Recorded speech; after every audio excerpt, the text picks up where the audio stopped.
Why do you feel that if that guy's vulnerability? Why don't they like? Why would you say that they don't like that? So in a man? vulnerability, once again, is something that guys overemphasize. It's very similar to what I was saying here. They overemphasize vulnerability. But you said they don't like it. Very specific. No, women do not like vulnerability. They don't because I'm telling you they do. Okay, what they've done, and I'm telling you they don't because because since the sexual revolution, we have, and you will probably understand this, is since the sexual revolution, we have systematically tried to feminize men from, like, say, the boomer generation up to the Gen X and up to where we're at right now.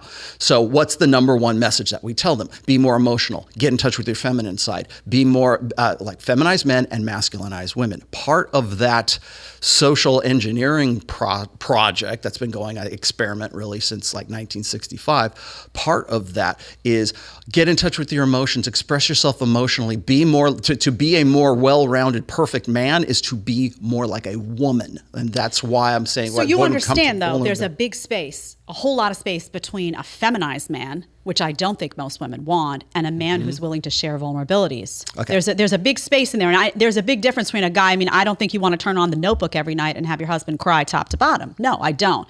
But if you watch that movie and there was a moment where your husband shared, for example, hey, I lost a family member to Alzheimer's and that was really hard for me, and told that story, that is a vulnerability. Right.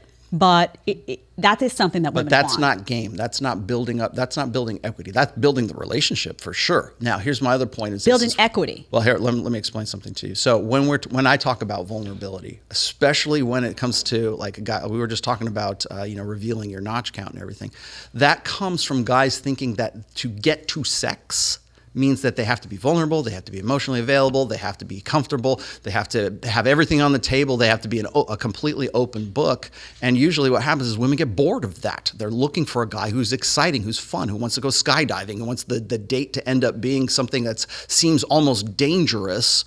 And like, as I was saying before— Not for longevity though. Okay. But we're talking about in the initial stages. I mean, sure, if you show up crying every day, all day long, that brings that and in. It's all. But you can do it all. You can be all of that. That's what I was hoping that your message would be to men. You can be all of that. You can be a masculine man. You can be proud of your physique. Good. You can care about health and wellness. You can have a career that you're passionate about. You can have a woman beside you that you love and respect. You can do all of that. You can also share your emotions. You can say, I love you. You can say, I lost a family member 5 years ago and this was my once journey. You're in the relationship. And I get, okay, so you're talking again, before you get into the relationship, you feel that vulnerability is a card you shouldn't show. What I'm saying is that, okay, so the definition of vulnerability is weakness. Let's start talking about things in objective terms instead of emotional terms. As I was saying before, we live in the feels before reals generation right now. When you go and you see that chick that was and before Congress talking about like how we got to talk about birthing people instead of women. Let's just call them women. That's AOC. What they are. Is that an AOC dig? No, it wasn't AOC. It was Listen, I got really excited. I like an AOC dig, Rollo. Because what we're doing is we're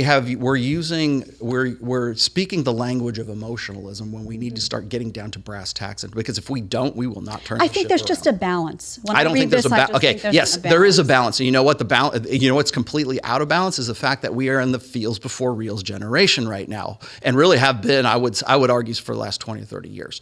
However, but that is the result of men need to be more emotional. Men need to be more vulnerable. I'm not saying you have to be this complete doormat simp pussy. I'm saying that by order of degree, every generation, we layer another one of those on top of there to the point where we teach our boys to be defective girls. So you got a 5-year-old boy who's primary, he knows no other way of teaching except for the women that have been teaching him since the time he was born, all the way until he gets into postgraduate. I think there are people in society that are agenda driven in the exact capacity you're talking about. I think that there is an agenda, and oftentimes that comes from modern feminism and how it has distorted what actual founding feminism looked like, and has in the process. Would you call yourself a feminist? I would not, because I don't like how that term has been bastardized by the modern left. See, I think you're a feminist. You don't know it. I don't think so. I think modern feminism. Actually, I should say this. I've made this. So Here's my bold point: is that anyone born after like 1965, you are a feminist, or you have had feminist indoctrination, like infiltrated. I haven't been indoctrinated. Believe me, my whole career is going after this nonsense. I don't know how much you know about my politics, but I've spent a long time defending men.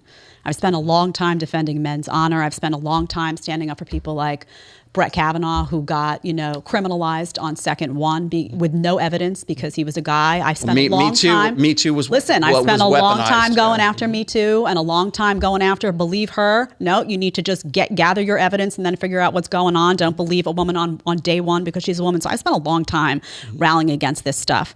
So I reject that term. I think that modern feminism now is equated with hyper-promiscuity in women, which I don't think is a good thing. I don't think that's a good direction for women. I think it's also associated with a pro-abortion movement, which I don't support. And I think it really ends there. I don't think it's really about women at all. I don't think it's about female empowerment as it was once called. But if you're asking me if I believe in, equality of opportunity, not equality of outcomes, but equality of opportunity for men and women, 100%. If you're asking me if I believe that women should, be the authors of the life that they want for themselves and that I would want that message to go to a daughter if I had one, 110%. But that should not involve deflating men. There is absolutely no reason for that. And if you're doing that, then you are playing a game, and that I will not endorse. And so that doesn't fit modern feminism. We'll get to feminism in a minute. Let me just finish up on vulnerability really quickly. Yeah. Now, here's the other thing. Can vulnerability be sexy in a guy? Yes, it can, if that guy has already established himself as being sort of an alpha, for lack of a better term, an alpha male, a guy who's a high-value guy, who is reserved with his emotions, because men are biologically different from women. Agreed. The neurological side. I agree with you 100% that we're different. Women tend to, so like the triune mind theory is this, it's like instinct, emotion, and reason. For women, for both sexes, it's instinct first, no matter what. That's just hardwired into us. Then there is emotion, and then there's reason. Those are ways of interpreting our surroundings, animals in general, but human beings in particular here. And women tend to go instinct, emotion, and reason. Men, before the sexual revolution, used to be instinct, reason, and then emotion. How do I feel about what just happened after I interpret it and figure out what's going on here? For women, it's the other way around. It's instinct, how do I feel about this? And then what actually happened? And so there's that difference. So men are not necessarily hardwired to feel emotion in the same way that a woman does. And that's why I think that one of the biggest, that's fair. One of the biggest things that has happened, or one of the biggest social engineering experiments that we've had really in the last 65 years now, is that we have tried to condition men to think like women, to make the female process the correct way of thinking. So we go instinct, emotion, and reasons rather than instinct, reason, and then emotion. So when we're looking at the interpretive processes, which ones are faster? Instinct is the number one. That's fastest, right? Then there's emotion. How do I feel about this? And then reason takes a lot of time because you have to learn things. You have to study Taekwondo or martial arts, or you have to learn how to turn the car into the skid instead of with this, or slam on the brakes so you die right in a skid. There's aspects of life where we have to unlearn things that we were never evolved to have had to deal with in the first place. But what we've done is we've kneecapped men for the last 4 generations by saying you need to think and feel before you actually do anything rational or reasonable. In fact, even for me to say the rational male, or to title my book or anything to say the rational male, why is that? Why is that the initial response? So my response would be that men should just be human beings, Well, what's a human being? Well, I think a human being is I hate to go Matt Walsh on you. What's a human being? I think it's just people are complex, and I think that it's okay. I understand what you're saying, that people about are complex, the timing. But they follow. But you're talking about timing. When you say vulnerability, I think you would be having a very different conversation about being vulnerable in some capacity with a wife or a spouse than you would on a second or third date. If you're with a guy who doesn't share his emotions you're attracted to him, you're in a relationship, he's not as emotional as you are, he doesn't cry during Titanic or whatever, okay? He's just simply, he's not wired for that, and B, it's not because he has some sort of socialized learning that says, men don't cry. Maybe he does, when his dog dies. Maybe that's just not who he is. That. Well, or maybe it's that's just not who men are, because we don't have the same wiring. We don't have the same initial things. That ignores the reality that there are men that are very different. I mean, I've been with men who are much more vulnerable with that's just who they are. They're wired that way much more so than another guy. They're conditioned to be that way.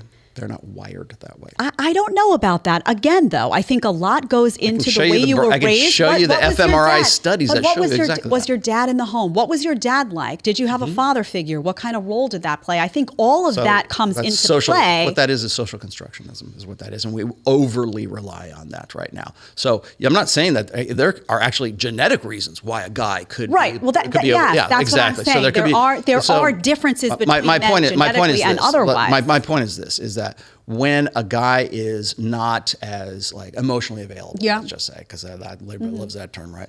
And then, but he's strong. You say she's still into him. She loves the guy. Because he's not that way, because he's stoic and he knows what he's doing. Whatever, however you want to parse it out. And then his mom dies, or then his dog dies, or whatever, or he has an emotional moment and he is vulnerable for that brief second.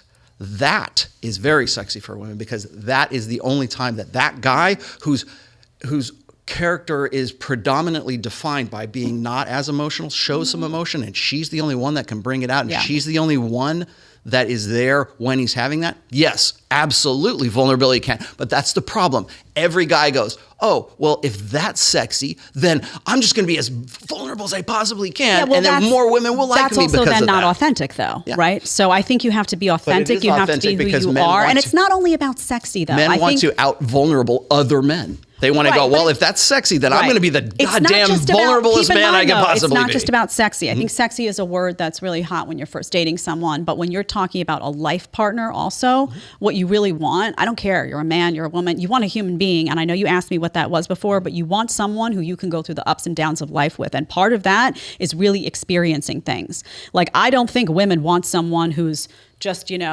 not emotional at all, and then occasionally something happens. You don't want to marry Mr. Spock. You don't. Yeah. So I think that was the nuance. By the way, that's impossible. I'm trying to find the nuance in these, by the way, and I'm just trying to not to be emotional at some point.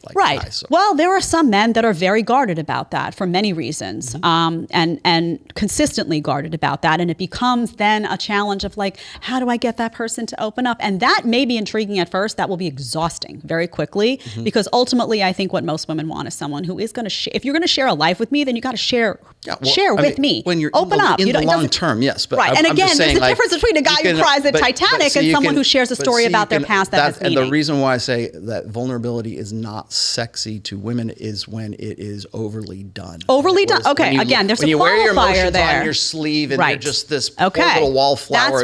That's what I'm trying to get. There are qualifiers here, though, and someone will read. Qualifiers are by order of degree. But listen, what I'm trying to tell you, and I hope you can hear what I'm saying, is that you say you're not given advice, right? That's not your goal. People are taking this as advice, and someone will walk away from this and make a decision to not be vulnerable ever, or to not allow themselves to be a human being who goes through something and maybe shares they that need experience that. with someone. So maybe they need that, but maybe they don't. I am not in the business of making men better men. I'm in the business of giving men the tools they need to make themselves better men. I don't want a cult. I'm not just saying a qualifier wouldn't hurt. I'm not an influencer in the sense that I'm like, I'm not, my goal is not to have you become a Tomassi guy or be in my cult or be a believer of my that's philosophy. Good to hear.